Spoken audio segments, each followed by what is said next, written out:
What's up everyone, it's Endymion, and as if the controversy surrounding Netflix's Cleopatra couldn't get worse, the powers that be seem infinite in their own stupidity these days. Besides the updates surrounding Cleopatra in this video, I also really want to delve into this concept of what revisionist history means going forward. Why is it happening, and what can we do against it? To start things off, I want to look at the website theamericanconservative.com.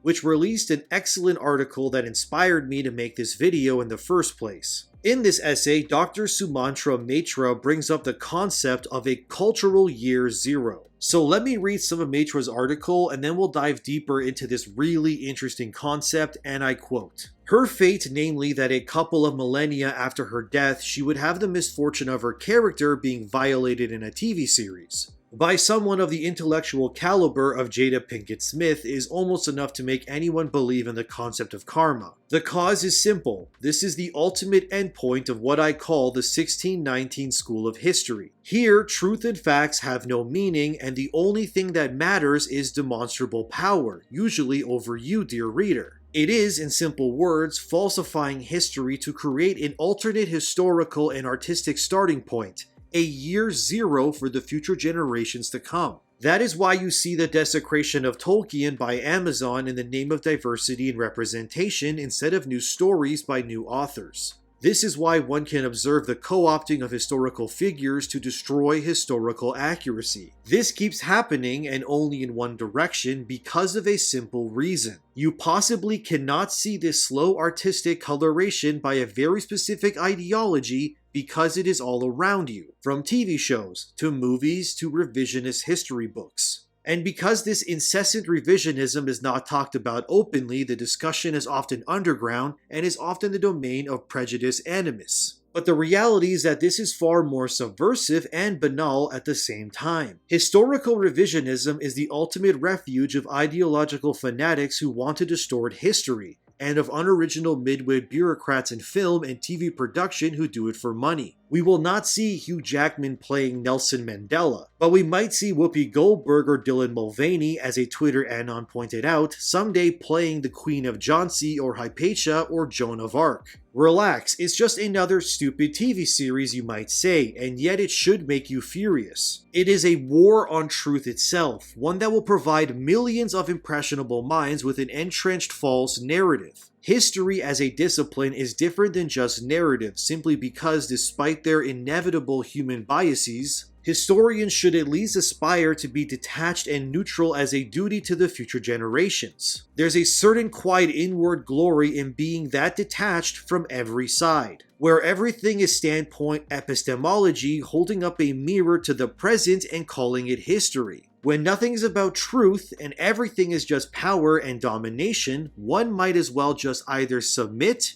or rebel." End quote. I just want to say that this article by Dr. Sumantra Mitra is bloody excellent and really articulates why the battle against woke historical revisionism is so important. This goes beyond a stupid Netflix series, but reaches a place where this level of disrespect cannot and should never be tolerated by rational thinking people. Why this story about Cleopatra resonates so deeply with me is because it reminds me of a certain other event that I was told about as a child. My nationality is Serbian and Armenian, and growing up, my father's side of the family would always tell me about an event called the Armenian Genocide. This was a war crime pushed by the Ottoman Empire between the years of 1915 to 1917, where during World War I, around 1 million Armenian people were exiled via death marches into the Syrian desert. These victims were deprived of food and water as they were forced to leave their homes as their towns and families were massacred. The actual death toll was around 1.2 million, and the war crime was instigated when the Ottoman Empire suffered losses during the Balkan Wars of 1912 to 1913. The empire feared an uprising of Armenians seeking independence, and thus the iron fist of war descended upon the innocent to pay in blood for crimes they did not commit. The reason why I'm telling you about this horrific real-life event is that for years following the death marches, officials who were in charge of enacting it refused to confirm that it ever took place to begin with. This horrific event was met with resistance from the Western world as journalists attempted to cover the event so the world could hear about it. But the Ottoman Empire intervened and attempted to suppress all knowledge or evidence of it ever happening. Regardless, the story thankfully did come to light and was documented in books such as The Treatment of Armenians in the Ottoman Empire, 1915 to 1916, which was an official report that was backed by the British Parliament. This book amassed 742 pages and chronicled over 100 sources that confirmed what happened to those innocent souls during World War I. This event was called by historians as the apex of horrors conceivable. It was also referred to as the murder of a nation and the greatest crime of the ages. Although this extermination event did happen before the Holocaust, of course, which would unfortunately surge past this event in casualties. But nonetheless, the Armenian Genocide happened. And like I said, many Ottomans denied its existence along with many other countries even to this day. Although, thankfully, there are countries that recognize and stand with the Armenian people to address the existence of this tragedy. Countries like Greece, Denmark, Canada, Austria, Argentina, France, Lebanon, Chile, Syria, the United States, Poland, Mexico, Sweden, and more all officially recognize the event. In total, there are 31 countries that back it. Here's the list, so if you don't see a country on it, they likely oppose it, and I'll let you think what you will of that. The reason why I've spent so long talking about something so personally tied to my own heritage is because this cultural and historical revisionism must stop before it spreads. The longer we allow woke creators like Jada Pinkett Smith and her moronic producers to do things like this, it will not only silence the truth, it will actively rewrite history to fit agendas until younger generations won't know fact from fiction.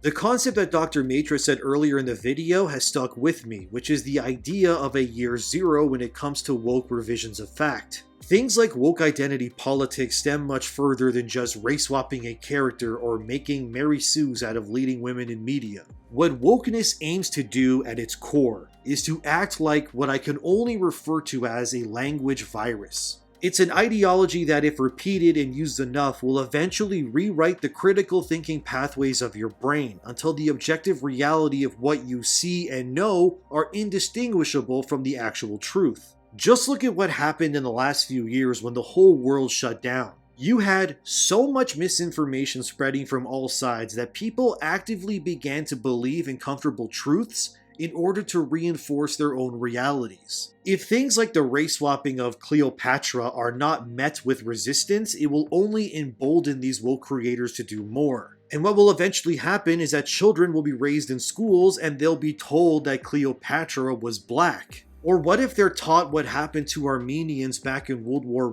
I never actually happened? To be honest, that probably is what is being taught anyway, because public schools are so infested with brain rot it wouldn't surprise me, especially these days. Young people these days are having woke ideologies drilled into their brain on a daily basis. And whenever they step out of line or question it, they're ridiculed, shamed, and sometimes expelled for having the audacity to ask questions. That's what myself and people like Dr. Matra push against. If you bow to the woke, you'll have no choice but to live on your knees being fed lies as facts. After all, you have places like China, who we all know pushes propaganda onto its citizens like crazy. So for a second, I would like to talk about the movie Fight Club. Yeah, I know, first rule, don't talk about Fight Club. But that movie ends with the banks basically being wiped out by working class people. Except in the Chinese version of Fight Club, the movie ends with a text that says, "Through the clue provided by Tyler, the police rapidly figured out the whole plan and arrested all criminals, successfully preventing the bomb from exploding. After the trial, Tyler was sent to a lunatic asylum receiving psychological treatment. He was discharged from the hospital in 2012. So when you think the revisionist propaganda of things like Cleopatra have suddenly begun and ended there, as you can see, this push to rewrite history or even the endings of films are all done to control you and how you think. China notoriously lies to their citizens all the time, so they sure as hell can't have a movie like Fight Club air where the common man overthrows the government. So voila, it's changed and the citizens have no choice but to accept a fake reality as truth. That, my friends, is goddamn scary, and it's going to keep happening unless we speak up and call these things out and keep the conversation going. Even The Woman King rewrote its own history to make the film portray its nation as heroic when they weren't. I mean, these things, they won't end. Thankfully, there is some light in the chaos, with Cleopatra's executive producer Jada Pinkett Smith's other show getting cancelled, with Red Table Talk being axed by Facebook recently. That show, by the way, is where Jada told the world that she screwed her son Jaden's friend August, so excuse me if I don't feel sorry for Jada at all when it comes to this. However, Jada is seeking a new home for the talk show, and I wouldn't be surprised if she managed to get her cold, clammy hands around Netflix's neck and revives her show there instead, since she already has a relationship with the company, unfortunately. But the idea of people like Jada actively working to create a year zero when it comes to what's culturally accepted as truth is terrifying. Imagine if the Germans could just one day rewrite their World War II past and over time through propaganda make people forget what actually happened. Then you got crazy examples like North Korea, who has in the past told their citizens that they won every gold medal at the Olympics ever. Like, I'm not even kidding. They even created fictional athletes that apparently beat every other nation's fighters as well. In 2014, North Korea told their citizens they reached the finals of the World Cup in Brazil, which never happened, but that's what this is all about. Rewriting critical thinking out of the modern day person so that they can get to a point where they can't refuse but believe what's told to them. And the Cleopatra controversy also had another tone-deaf PR nightmare when the actor who plays Cleopatra responded to an insane woke fan's tweet. The tweet says, "Very much excited for this. Also, the White Devils have already started making videos and posting misinformation. So be ready for that, shaking my head, just don't know why it's hard to grasp that she is and forever will be a black woman." To which Adele James, who plays Cleopatra, said, "Thank you so much." Truly, there is no God here. As if agreeing with the insane fan that this history is true and everyone who opposes it is a white devil. I love how, as long as you have the right politics, you can just say the most insane things with no repercussions. Isn't society just great like that? But that's what this culture war does. It gives special privileges to some while completely constraining others. It's just all so insane to me.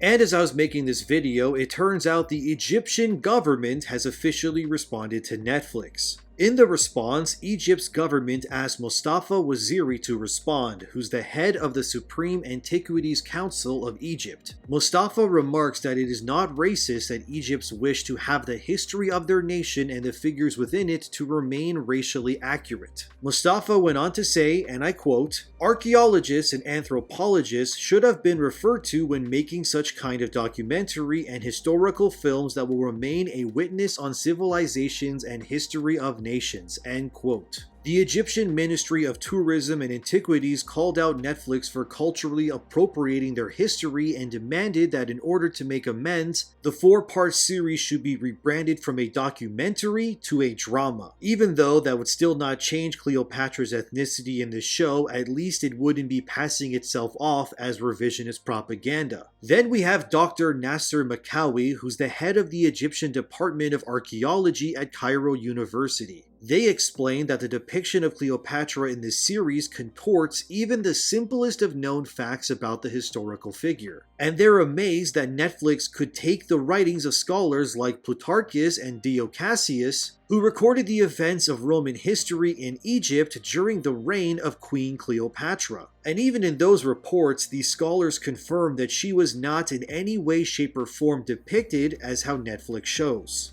Dr. Nasser Makawi further drives the knife of history deep by saying Cleopatra was the result of generations of inbreeding, with this tradition of inbreeding with sisters and brothers being a well-known custom that the Macedonian royalty enacted to keep their bloodline pure, as weird as that sounds. And as if that wasn't enough, the report goes to explain that Egyptian archaeologists concluded after years of studying mummies that the bones and DNA of these mummified remains show no correlation with South Saharan Africans from the DNA to the bones or even the genitals. And that these mummies confirm that Egyptians do not have the body organ ratio, bone density, or height length of Africans. The report continues that Egyptians are not Africans, and the many statues within Egypt bear far more resemblance with modern-day Egyptians. Which, I mean, is obvious, but the fact we need to even state this is insane to begin with. And to conclude, Egypt's response on the matter, they refer to 2 statues of Cleopatra which depicted her with Hellenistic features. For those unaware, Hellenistic refers to the time period of around 300 years within Greek history. Between the death of Macedonian king Alexander the Great in 323 BCE and the rise of Augustus in Rome around 31 BCE. Meaning Cleopatra and all of her historical depictions showcases the queen wearing and featuring fashion and items that are exclusively tied to that time period.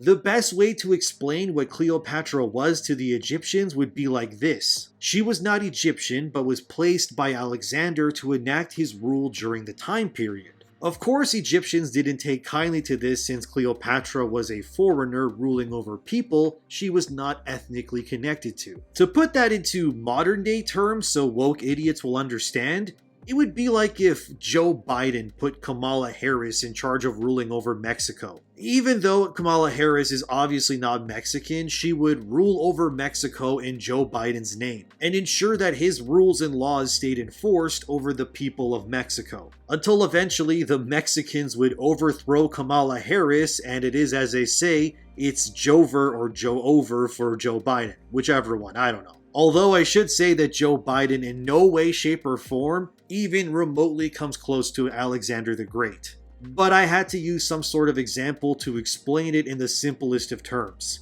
By this same mentality, would you depict Kamala Harris as a white woman if she was actually black?